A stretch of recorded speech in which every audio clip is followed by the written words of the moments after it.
Cheers, Kiahi Palaio here, and today we're going to talk about a question that I get a lot, and that is this a good buy?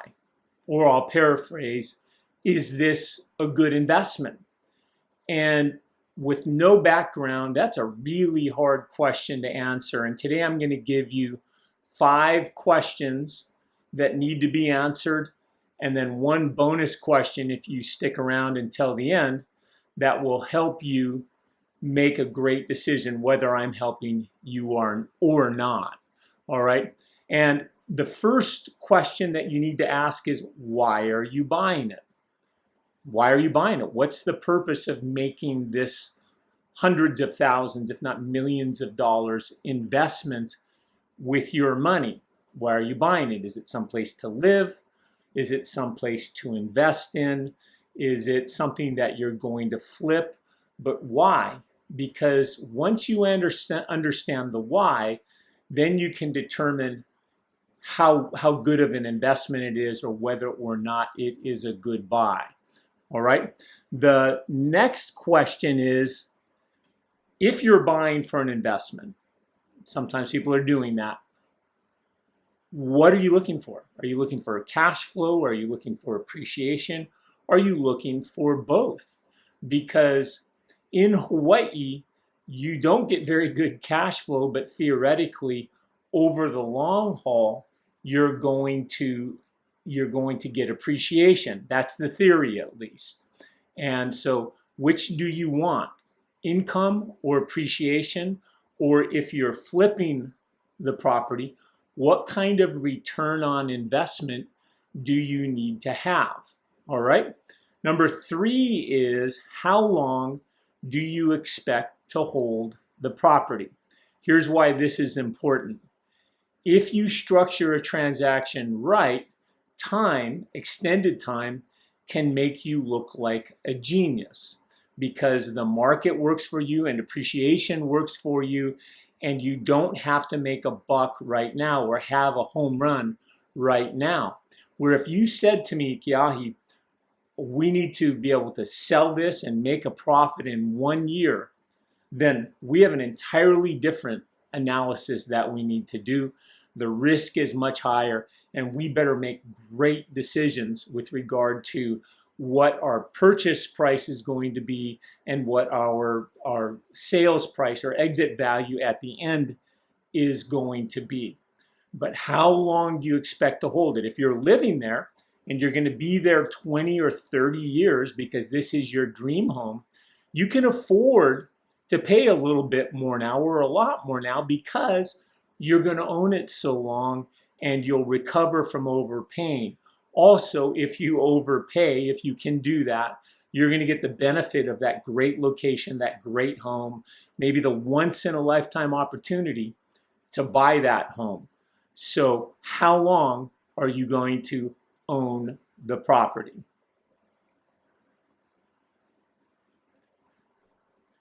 Here's the other question, number 4. Can you afford it? It's not so much cash flow, but can you afford it? No matter how good a deal is, if you can't afford it on a monthly cash flow basis, right? Let's say it was a great property. You're going to pay $200,000 under market for the property because it's off the market.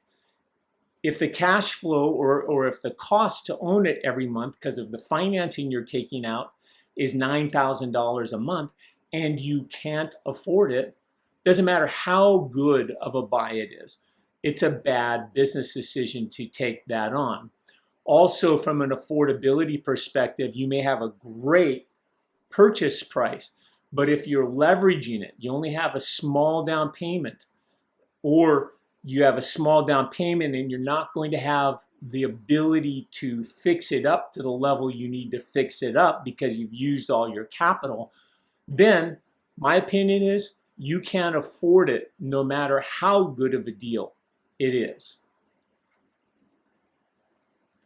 Number 5, before we get to the bonus, I've alluded to it somewhat, but on the front end, you need to decide what is your exit strategy. Because if you know what your exit strategy is now, then you're going to know what your entrance strategy should be on the front end. And let me give you an example. If you're buying a property that you know, let's say you're going to flip it. Okay, let's use this example. That you know on the back end, you're going to sell it for $1.2 million. All right, that's your exit strategy. Now they have it listed for $850,000. And let's say that it's going to cost you $200,000 to fix it up in real costs.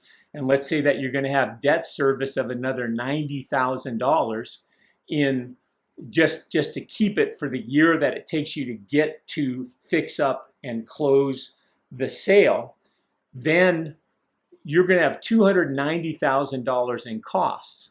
If you add that to your $850,000 list price, that comes out to $1,130,000. Did that off the top of my head, huh?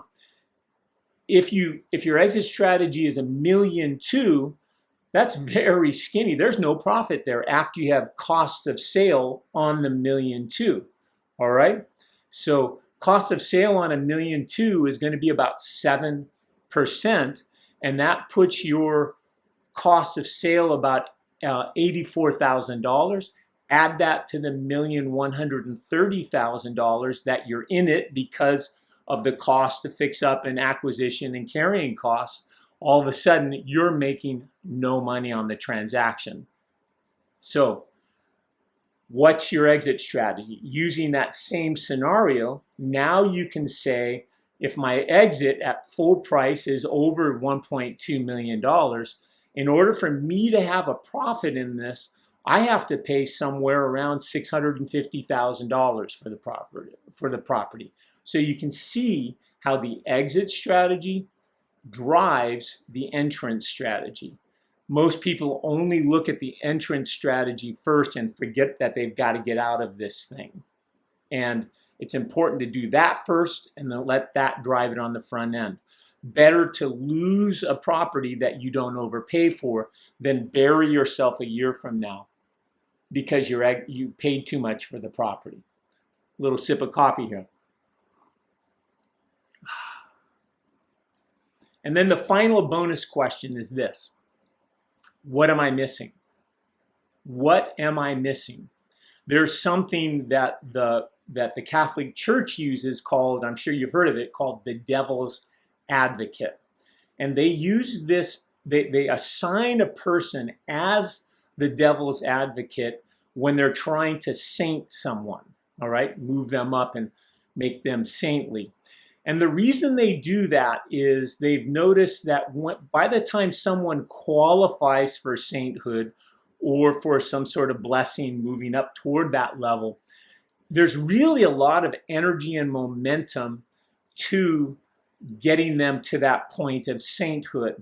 And they appoint someone whose entire job is to figure out why they shouldn't be a saint. And the reason they do that is because now everybody is going to just know that that's that person's job to make the case against sainthood. He or she is not going to be vilified for being the one negative voice in the room. But this goes back to the question that I'm asking right now as your bonus question. What am I missing? What am I missing? And let me give you a perfect example. Before Honolulu outlawed vacation rentals, if your property was zoned residential, perhaps a question should have been, well, what happens? Well, is a vacation rental a use within a residential zoning? Is it a use?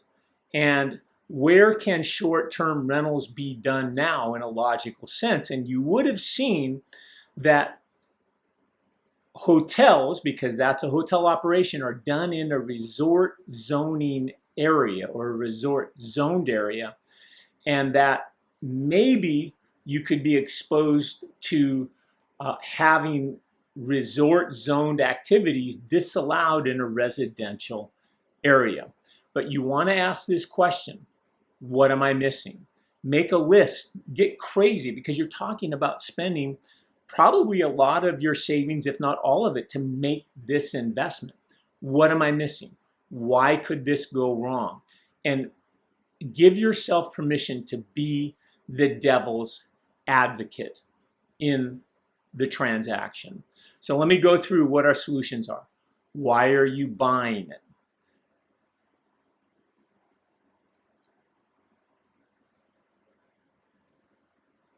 Yeah, let's go through it. So let's summarize. The 5 questions are: why are you buying it? How long do you intend to own it? How does the property fit into your goals? Check. Don't you try it again?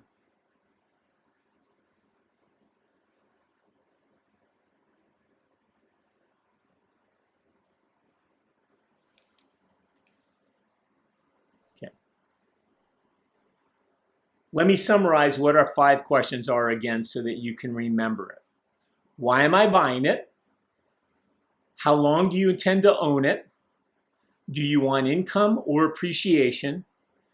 Can you afford the cash flow and the down payment on the overall project? And then number 5, what's your exit strategy? How are you going to get out of this? And our bonus question is, what am I missing? Obviously, if you have a project you want to review with me, you want to ask me about, feel free to reach out to me in all of the ways that are available for you to do so. And for now, have a terrific day.